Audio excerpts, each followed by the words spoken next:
Voltei, professor Andreas na área aqui mais uma vez para conversar com você sobre este conceito, ó, hidrostática 3, por favor. Vamos começar esse capítulo aí. Hidrostática 3 tem um conceito muito top, que é o conceito de empuxo. Professor, o que é isso? É isso que você vai aprender nessa aula aqui agora. Calma, Padawan, calma e vamos lá. Empuxo, por favor. Olha só, esquece esse desenho aqui e vamos para cá.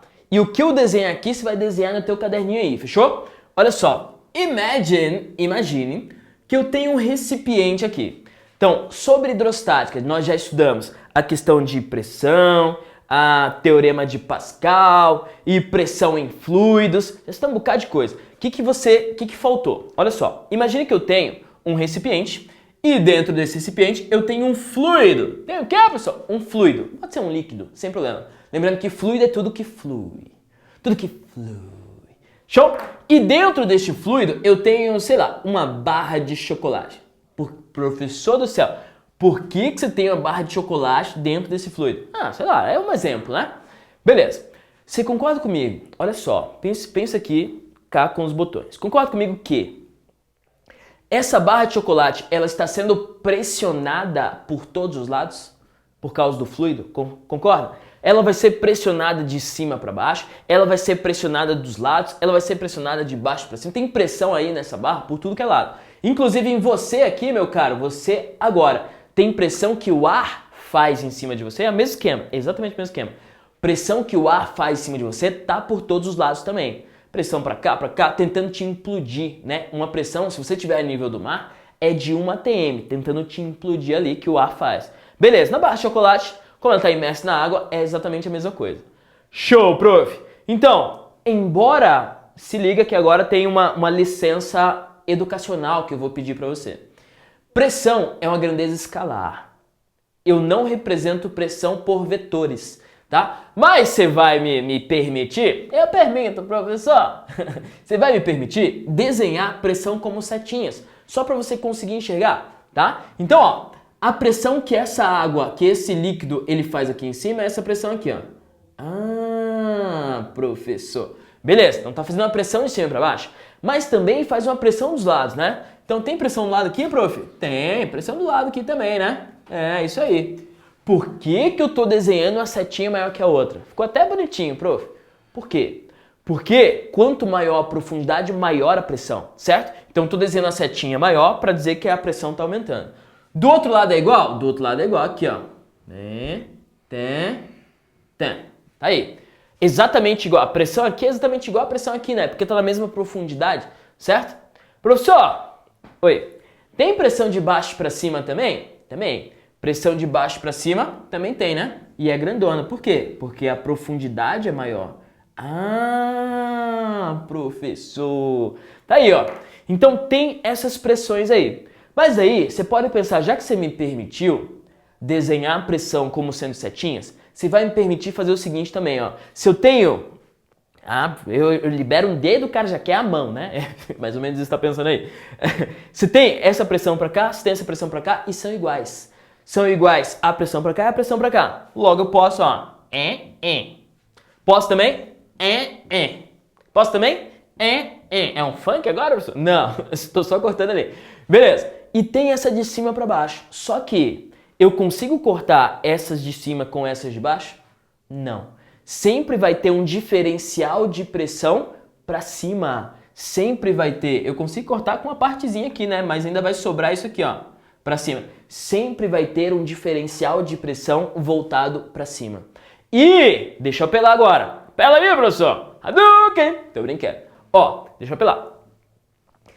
Sempre que há uma diferença de pressão, o que você tem? Você tem um deslocamento, você tem uma força. Tudo tende a ir de uma pressão maior para uma pressão menor. Tudo tende a ir de uma pressão maior para uma pressão menor. Quer ver uma ideia? Por exemplo, você vai andar de avião. Aê, professor, vou viajar para onde, hein? Ó, só pensa aí, vai viajar de avião.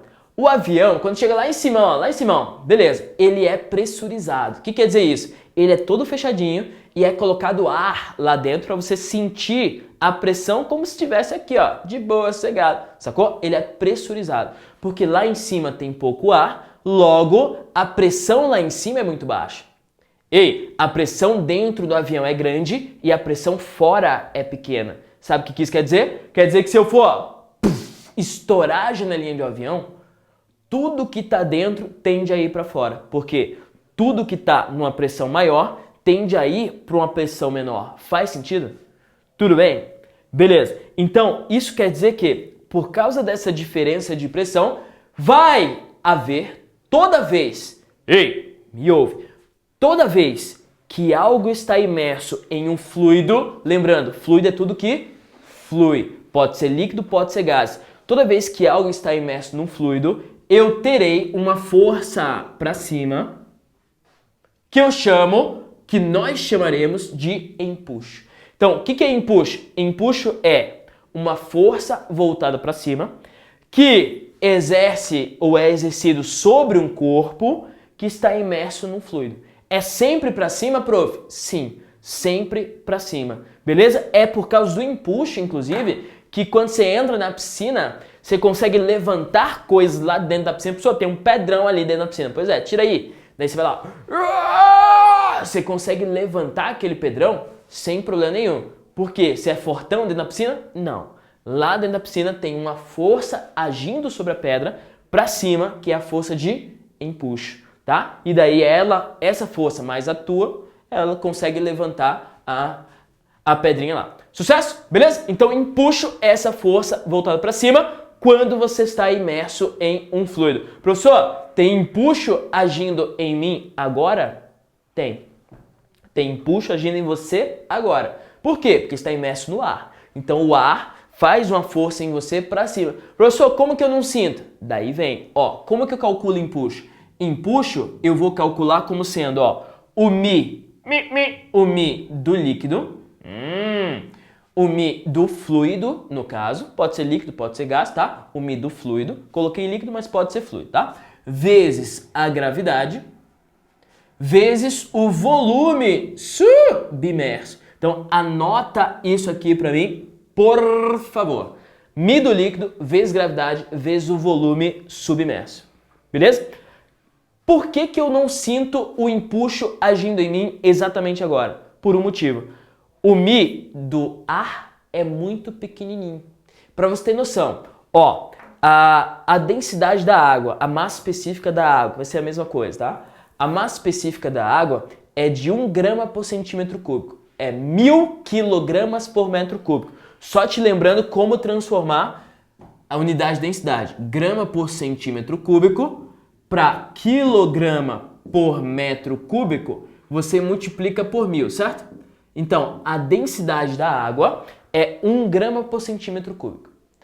No caso, 1000 quilogramas por metro cúbico. Beleza. Sabe quanto que é a densidade do ar?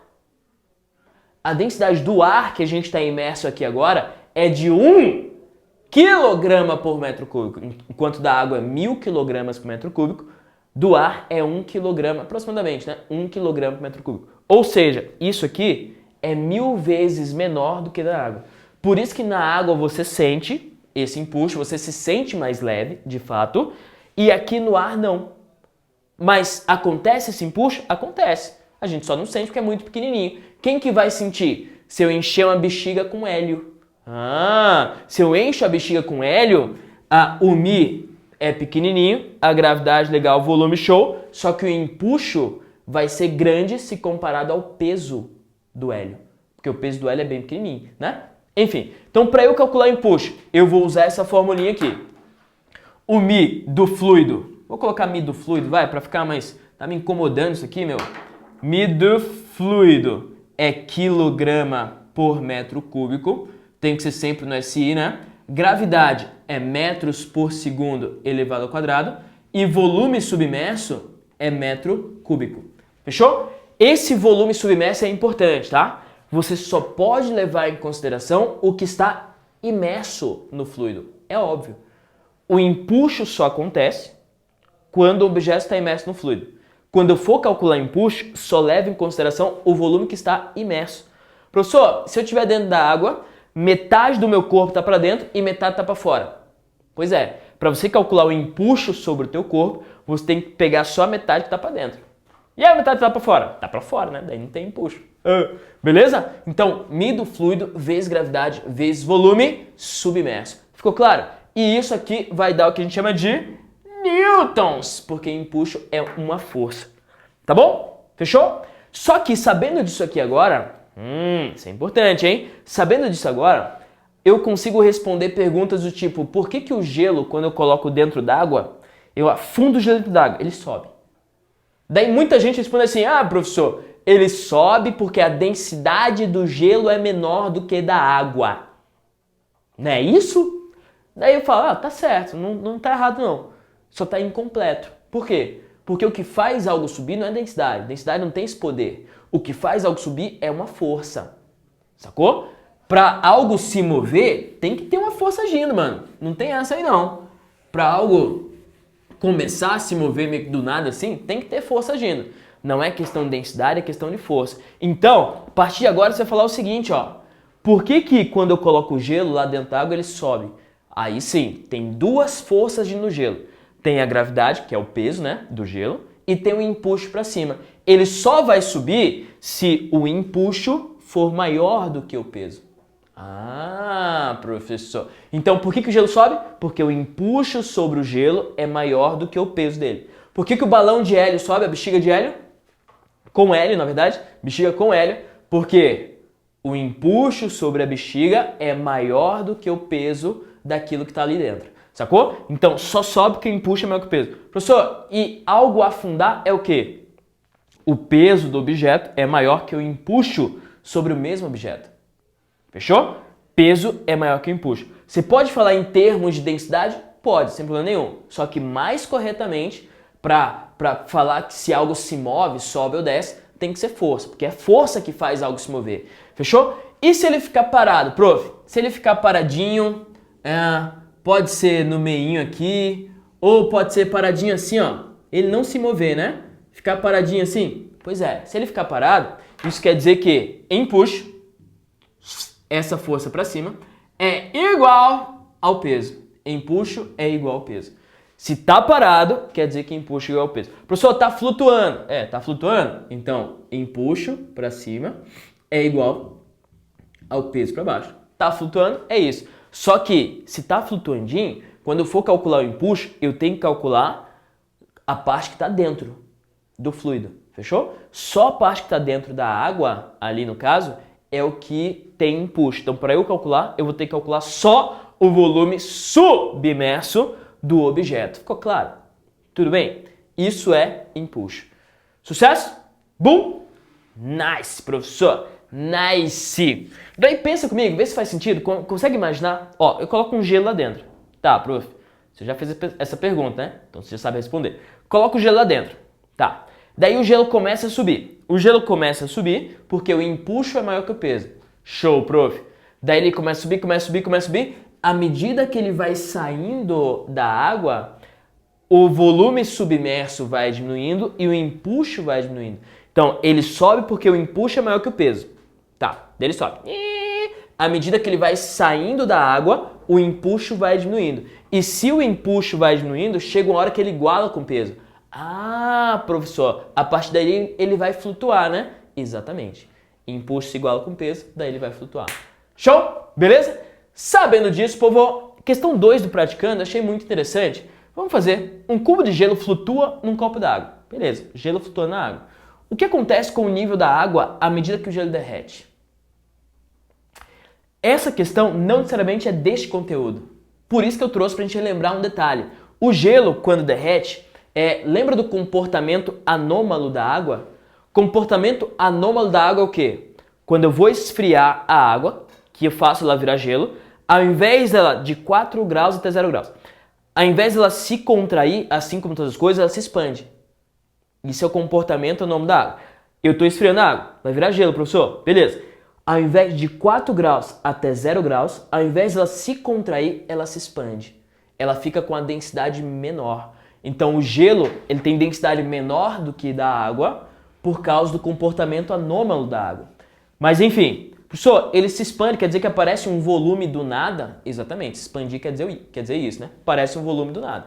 Show!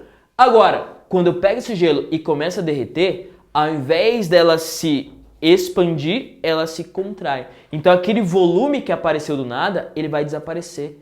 Ah, professor. Isso quer dizer que quando o gelo derreter, o nível da água vai permanecer o mesmo. Ou seja, se derreter todos os icebergs do planeta, o nível do mar, iceberg é o que está dentro d'água já, tá? O nível do mar vai permanecer a mesma coisa.